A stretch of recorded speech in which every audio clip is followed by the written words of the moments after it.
కొడిమ్యాల మండల కేంద్రంలోని ప్రభుత్వ ప్రాథమిక ప్రధాన ఆరోగ్య కేంద్రంలో ఆదివారం రోజున ఆసుపత్రిలోనికి కోతులు ప్రవేశించి మందులని, పరికరాలను అస్తవ్యస్తం చేశాయి.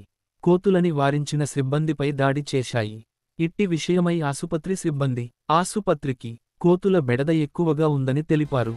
ఆసుపత్రి సిబ్బందికి, వైద్యానికి వచ్చే ప్రజలకు ఇబ్బందికరంగా ఉందని, కోతులు అందరిపై దాడులు చేస్తున్నాయని, కోతుల బెడద తగ్గేలా తగు చర్యలు తీసుకోవాలని అధికారులకు విన్నవించుకున్నారు.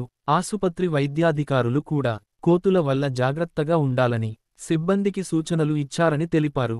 ఆసుపత్రి ముఖ ద్వారాలకు తలుపులు లేకపోవడంతో జాలీల నుండి కోతులు, పాములు, కుక్కపిల్లలు లోపలికి వచ్చి ఇబ్బంది పెడుతున్నాయని తెలిపారు.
కోతులు విస్తరణ అవుతున్నట్టు చెట్లు చేయబట్టి చెట్లు మాకు ఇబ్బంది అయ్యి హాస్పిటల్ డ్యూటీ చేయలేక పేషెంట్లు వచ్చి వరిపోతున్నారు.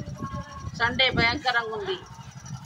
చేస్తాం డ్యూటీ చేయమని కాదు కానీ కోతులు లేకుండా చెట్లు తీసేయడం బెస్ట్. కోతులు వచ్చి డ్యూటీకి వచ్చే ముందు గేట్ల లోపల కోతులు వచ్చినాయి, చిన్న చిన్న కోతులు ఎవరు లేరు. ఏమైంది వచ్చి బెడ్డడిని పడే వచ్చినాయి, మందులు ఖరాబ్ చేసినాయి. తాళాలు వేసి ఉంచినాము కానీ వాటికి పోయేంత స్థలం ఉంది కనుక లోపలికి తాళాలు వేస్తే ఎట్లా వచ్చినాయి? గేటు సందుల నుంచి ఇట్లా వస్తుంటే దీంట్లో నుండి దీంట్లో నుంచి చిన్న చిన్న ఇంత పిల్లలు రాగలిగినాయి. ఇళ్ళ నుండి ఆ పెద్ద రాలేకపోయినా పైకి పడుతుంటే బెదిరించుడు, పైకి రావడం కోతులు భయంకరంగా. రూమ్లో బందిగాలాగా దాక్కున్నాను నేను రూమ్లో. ఇవాళ డ్యూటీకి వచ్చి సండే రోజు మేడం చేయమంటే మరి ఉండమా అంటే సరే మేడం ఉంటామని చెప్పేసి అన్నాం. ఇక మేడం కూడా అమ్మ జాగ్రత్త అని చెప్పారు. మేడం చెప్పారు కరెక్టే, ఆమె చెప్పే పని చెప్పేసింది. బయటికి వెళ్ళకమ్మ ఇట్లా ఇట్లా అయిందని చెప్పేసి అన్నారు.